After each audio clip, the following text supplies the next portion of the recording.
Hola, en este vídeo vamos a hablar de estadística descriptiva. ¿Qué quiere decir esto de que sea descriptiva? Bueno, pues lo que quiere decir es que se basa únicamente en los datos que ya tengo. Son datos reales, por lo tanto, y se limita a resumirlos, pues dando la media y, bueno, una serie de medidas que ahora vamos a ver. Pero en este sentido, la estadística descriptiva se contrapone a la estadística inferencial. En la inferencial lo que hacemos es partir de los datos reales que hemos recopilado de nuestra muestra y ver en qué medida se pueden extrapolar o no al total de la población. Este paso lógico de la extrapolación siempre tiene que venir después a haber realizado ese resumen inicial. Por lo tanto, siempre reportaremos primero los datos de la estadística descriptiva y después los de la estadística inferencial. Entonces, como digo, es muy importante tener claro que en la estadística descriptiva únicamente me estoy centrando en los datos que ya tengo.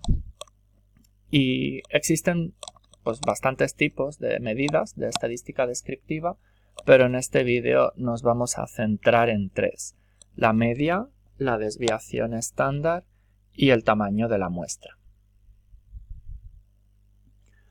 La media se puede abreviar con una M mayúscula. También hay muchas veces que se utiliza una X con una barra encima, pero eso suele ser bastante más difícil de escribir. En fin, todo el mundo tiene una idea bastante intuitiva de lo que es una media, ¿no? Un promedio. Estamos acostumbrados a calcular, por ejemplo, la media de nuestra nota final en una asignatura. Por ejemplo, si tengo 3 notas, un 4, un 8 y un 9, lo que tengo que hacer es sumarlas todas y como son 3 datos, pues divido entre 3 y eso me da una media de 7. ¿Qué es la desviación estándar? La desviación estándar, que normalmente abreviamos como SD, su abreviatura en inglés, y que también a veces se llama desviación típica. Bueno, pues la desviación estándar o típica consiste en la dispersión de los datos con respecto a la media, ¿vale? Como de juntos están todos los datos en torno a esa media que hemos calculado. Por ejemplo, si tenemos dos alumnos, uno ha sacado un 4, un 8 y un 9, como en el ejemplo que hemos puesto justo antes, entonces ya sabemos que la media es un 7. Y otro alumno ha sacado un 5,5, un 7,5 y un 8. Y la media también da 7. Sin embargo, de una forma bastante intuitiva, vemos enseguida que el primer alumno tiene los datos mucho más dispersos en torno a la media, ¿no? Es decir, que ha sido menos constante. De alguna forma, claro, resulta más difícil predecir si de repente un día lo va a tener buenísimo o lo va a tener malísimo, ¿no? Mientras que el segundo alumno pues ha tenido menos variaciones en torno a la media. Entonces, ¿cómo se calcula la desviación estándar?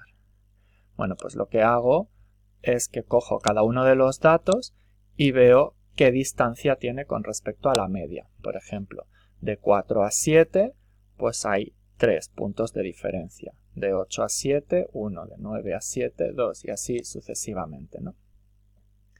Entonces, con esos datos de distancia, ahora a su vez calculo los promedios.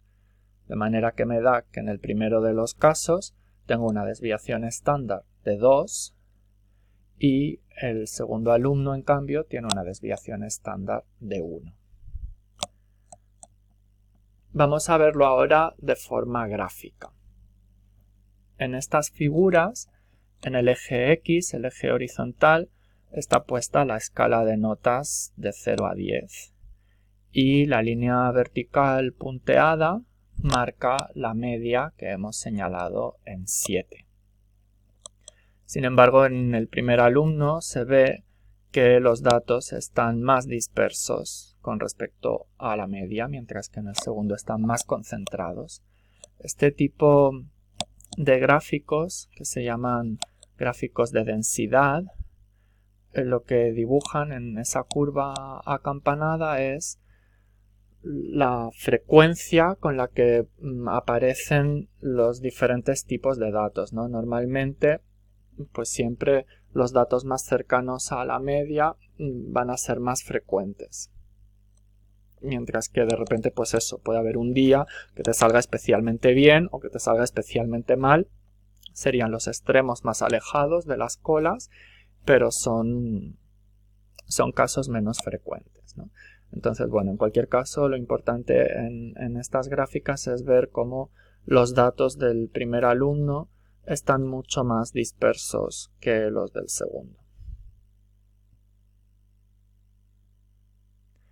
Ahora vamos a ver un ejemplo, en vez de con notas de exámenes, con la F0, la frecuencia fundamental, que es la frecuencia de vibración de los pliegues vocales y que determina el tono de la voz. Entonces, en esta figura tenemos una F0 media de 135 Hz y una desviación estándar de 20 Hz.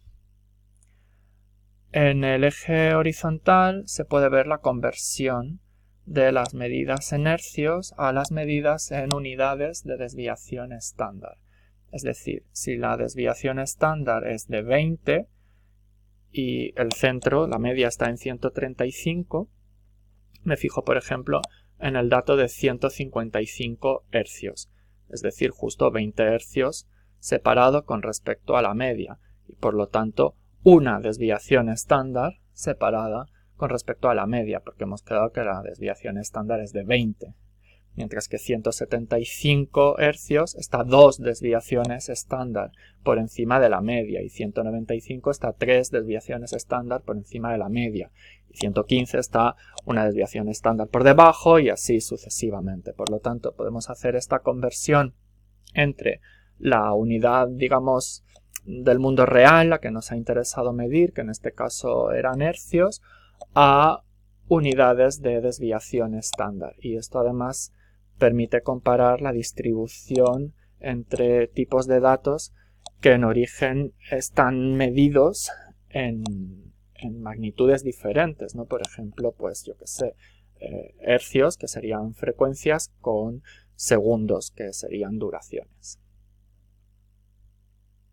Pues bien, este tipo de curvas, así que se aproximan a la campana de Gauss, tienen unas propiedades especiales, y es que se puede predecir que aproximadamente el 68% de los casos se concentran entre -1 y +1 desviaciones estándar. Eso ya es una buena parte de los casos, aunque lógicamente hay bastantes casos todavía que pueden quedar fuera de esa zona que aquí está marcada en rojo.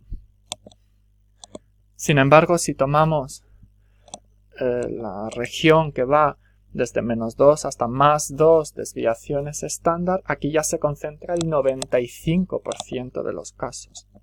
Quiere decir que tan solo el 5% restante, todo esto son números aproximados, ¿vale?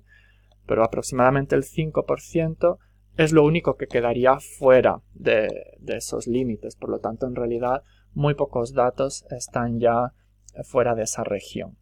Y si lo extendemos a entre -3 y +3 desviaciones estándar, en este caso es aproximadamente el 99% de los casos. O sea, prácticamente ya no queda ningún caso fuera de esa región. Bueno, y por último, siempre hay que reportar el tamaño de la muestra, es decir, con cuántos datos hemos calculado esa media, esa desviación estándar. Lógicamente parece intuitivo que cuanto mayor sea mi muestra, más fiable va a ser luego la extrapolación que quiera hacer. Entonces, bueno, pues reportar este tamaño de la muestra, además luego puede ayudar al lector a calcular algunas otras cosas, como ya veremos en otros vídeos relacionados con la estadística inferencial. Hay que decir que algunos autores diferencian la notación n mayúscula para referirse al número de sujetos frente a la n minúscula, que sería el número de datos y que sería este tamaño de la muestra. Sin embargo, tampoco esto es tan habitual ni todo el mundo utiliza esta diferencia ni se mantiene de manera coherente. Por lo tanto, no cabe albergar una gran expectativa con respecto a esta notación, pero bueno, es interesante conocerla porque hay gente que sí que la utiliza.